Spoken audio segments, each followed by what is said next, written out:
최근 베트남이 충격적인 결정을 연달아 내놓고 있습니다. 베트남은 한국을 막을 당시 정확한 내막을 들여다보지도 않은 채 오직 통계 수치에만 의존해 한국이 중국 다음으로 심각한 국가라며 한국과의 하늘길을 끊어버리는 결정을 내렸습니다. 그리고는 최근 황당한 보도를 하나 하게 되죠. 베트남 신문 VN 익스프레스는 한국은 베트남이 삼성의 전문가들을 격리시키지 않기를 바라고 있다 라는 제목과 함께 1000명의 한국 전문가들이 고립되면 삼성이 큰 타격을 입을 수 있다 라는 한국 특사의 발언을 가장 먼저 보도하였습니다. 마치 현재 베트남이 갑의 위치에 있고 한국이 을의 위치에 있다라는 뉘앙스가 강하게 느껴지는 기사인데요. 여기에 최근 베트남 항공에 뒷목을 잡게 할 만한 공지를 하나 띄워 논란이 되고 있습니다. 베트남 항공은 이렇게 말하죠. 친애하는 고객님 그리고 파트너분들, 최근 사태로 한국 및 전세계적인 확산으로 고객님, 여행업 그리고 항공사에 직접적인 어려움과 불편함을 주고 있습니다 라며 베트남 항공은 진심으로 고객 그리고 여행사분들께 대단히 죄송한 말씀을 드립니다. 저희 베트남 항공은 모든 환불금 지급이 3개월 지연 처리될 수 있음을 안내드립니다. 예를 들어 3월 14일 환불 처리 요청된 티켓의 경우 6월 14일 환불 처리 절차 진행될 예정입니다. 한국의 대한항공과 아시아나항공의 경우 환불 시스템을 정상적으로 운영 중인데 업계에서는 베트남 항공이 이번 사태로 어려움을 겪자 현금이 없어 환불 요구를 감당하지 못하고 있는 것이라는 분석을 내놓았습니다. 베트남에 거주하는 한국인 교민들이 받고 있는 대우도 충격적입니다. 베트남 한인 교민잡지 신짜오 베트남이 공개한 내용에 따르면 베트남에 거주하는 한 한국인은 집에서 TV를 시청 중이었는데 갑자기 마스크를 착용한 보안과 검사 요원들이 들이닥쳤다. 또 다른 한국인은 집에 돌아가기 위해 그랩을 불렀는데 한국인은 탈 수 없다는 메시지를 받았다. 내가 한국인인 것을 알아보고 태워주지 않았다. 이렇게 한국의 분노를 사고 있는 베트남이 최근 일본과 심상치 않은 움직임을 보이고 있습니다. 베트남의 부동산 회사 푸크항의 CEO 루티탄 마우는 일본 자본이 장기적으로 가치가 높은 베트남 부동산 시장에 쏟아져 들어오고 있다 라며 일본 기업들과 파트너십을 맺고 베트남 도시를 개발 중이라 전했습니다. 실제로 일본의 미쓰비시 상사와 노무라 부동산이 호치민시에만 9개 구역의 도시 개발을 위해 베트남의 빈 그룹과 손잡고 1조 원이 넘는 규모의 합작 법인을 만들었습니다. 일본의 지분이 무려 80%에 달하고 이 합작 법인을 통해 무려 21개의 주상복합 건물 개발에 참여한다 전해졌습니다. 일본은 또 베트남 금융회사인 비텍스코 그룹과 합작으로 법인을 설립해 하노이 부동산 프로젝트인 마노르 센트럴파크에 3,500억 원이 넘는 투자를 진행하였습니다. 이뿐만이 아니죠. 베트남이 5조 원을 들여 건설하기로 한 베트남 최초의 스마트시티 프로젝트를 일본과 손잡고 진행하기로 했다는 소식까지 전해졌습니다. 일본의 스미토모 공사가 베트남 부동산 개발회사 BRG 그룹과 손을 잡고 272헥타르 크기의 스마트시티를 만들겠다는 것인데 이 스마트시티에 적용되는 핵심 기술들이 5G, 얼굴인식, 블록체인 등 모두 한국의 기술력이 일본을 압도하고 있는 분야인데도 베트남이 일본과 손잡은 것은 상당히 충격적인 결정입니다. 일본과 베트남의 군사적 동맹 관계도 심상치 않은 속도로 더 끈끈해지고 있는데요. 아시아 태평양 지역을 주로 다루는 국제뉴스 더 디플로맷에 의하면 최근 일본 방위 고위 관계자가 베트남을 방문한 것이 대서특필되었다 라며 베트남과 일본이 방위산업, UN 평화유지 작전, 군사이약, 훈련 등의 다양한 분야에서 서로 지원하기로 합의했다 전했습니다. 그런데 일본의 확진자가 베트남 항공사를 통해 호치민을 경유하는 동안 일본 당국의 늑장 통보 때문에 2차 확진자 발생 우려가 현실이 되면서 베트남에 비상이 걸렸습니다.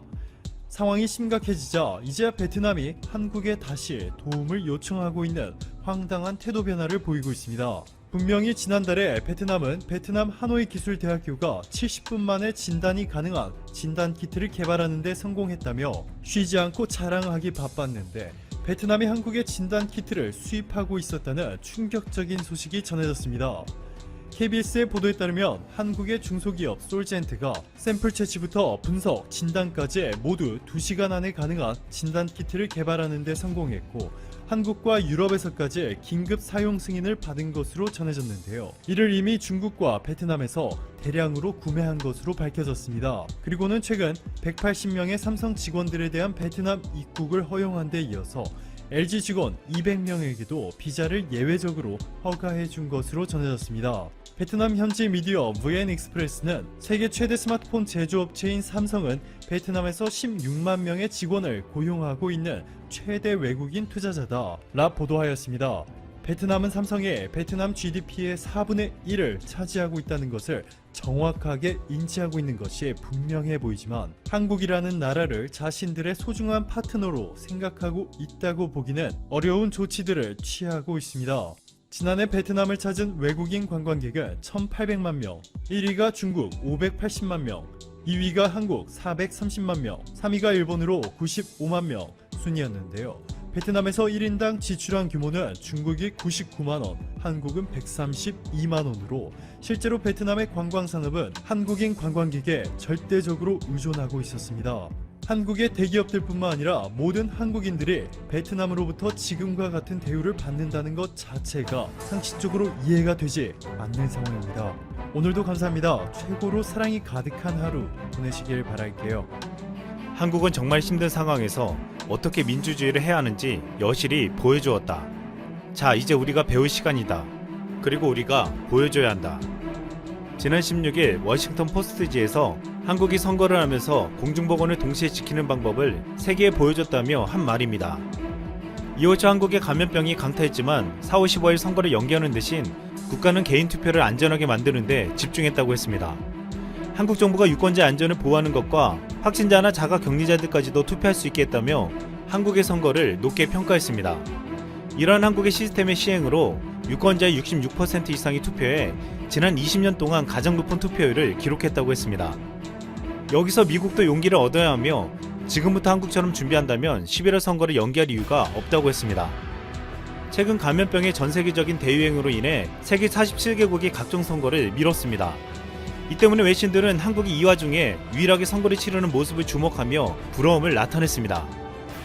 AP통신은 한국의 총선은 일부 지역의 대선 후보 경선 투표를 취소하거나 우편 투표를 전환한 미국과 대조된다고 했고, 독일 DPA통신은 한국이 감염병 사태에서 모범이 됐다며 여당의 승리는 국민이 정부의 방역 대책을 지지한 것이라고 평가했습니다. 뉴욕타임즈는 순조로운 투표를 가능하게 한 건 꼼꼼한 대비라고 하며 한국의 충실한 준비에 놀라움을 표시했고, 높은 투표율을 보면서 최악의 감염병도 한국의 유권자들을 막지 못했다고 했습니다. 또한 BBC는 한국은 1952년 한국전쟁 당시에도 대통령 선거를 치른 나라라고 하며 한국의 감염병 세계적 대유행 속에서 무엇이 가능한지를 또 한 번 증명해 보였다고 했습니다. CNN은 한국 선거 현장에서 한 시민의 인상적인 인터뷰 내용을 보도했습니다. CNN과 인터뷰한 한국의 한 유권자는 겨울에는 강표면이 얼어붙어도 그 아래로 물이 흘러야 한다며 바이러스가 오래되더라도 선거는 해야 한다고 생각한다고 말했습니다. 대부분의 세계 언론들이 한국의 선거를 칭찬했지만 일본 언론은 여당의 압승에 한일 관계 개선을 기대하기 어렵다는 보도를 내놓기도 했습니다. 한국은 지금 방역에 이어 선거까지도 세계의 모델이 되고 있는데 지금 또다시 도전하고 있는 것이 있습니다. 16일부터 시작되는 한국형 원격 수업입니다. 교육부는 16일부터 초중고 총 312만여 명이 온라인으로 개학한다고 알렸습니다. 이미 지난 9일 중3, 고3까지 합치면 약 400만 명이 사상 초유의 원격 수업에 참여하게 됩니다. 한국식 온라인 수업은 교사와 학생이 화상 연결로 실시간 소통하는 실시간 쌍방향형, EBS 강의나 교사가 직접 녹화한 영상을 보고 학생들이 토론하거나 과제를 제출하는 콘텐츠 활용형, 독후감 등 과제만 내주는 과제 수행형 등이 있습니다. 교사는 자신의 교과와 학교 여건, 담당 학년 등을 고려해 3가지 유형 중 하나를 고르거나 2가지 이상으로 교육할 수 있고, 학생들은 집에서 데스크탑이나 노트북, 스마트패드, 스마트폰 등으로 수업을 듣게 됩니다. 초중고 전체 학생 가운데 28만 2,335명이 기기가 없던 것으로 파악되어 전국 교육청과 학교는 이들 전원에게 기기 대여를 14일 완료했습니다. 또한 초등학교 4, 5, 6학년이 본격적으로 원격 수업을 시작하면서 맞벌이, 한부모 등 사유가 있는 가정의 자녀들은 돌봄 교실에서 원격 수업을 듣습니다. 15일 교육부에 따르면 한국처럼 초중고가 정규 수업 시간표대로 실시간 원격 수업을 펼치기로 한 해외 사례는 현재까지 알려진 바가 없다고 했습니다.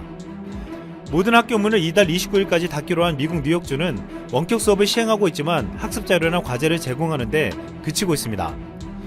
워싱턴 DC에서도 지난달 말부터 원격 수업을 시작했는데 역시 뉴욕처럼 온라인으로 학습 자료와 과제를 나눠주는 수준이었습니다.